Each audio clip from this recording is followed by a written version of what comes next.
વડોદરાના પૂર્વ વિસ્તારમાં પાણીનો કકળાટ યથાવત છે। કાના સિટીની મહિલાઓએ સૂત્રોચ્ચાર સાથે વિરોધ કર્યો।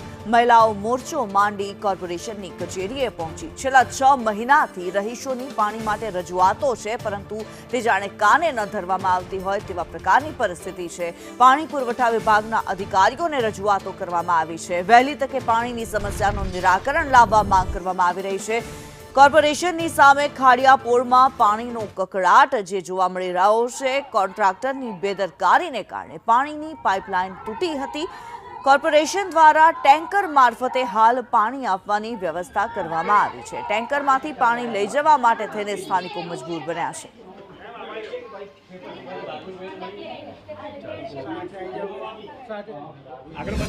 કાના સિટી આજવા રોડથી આવીએ છીએ।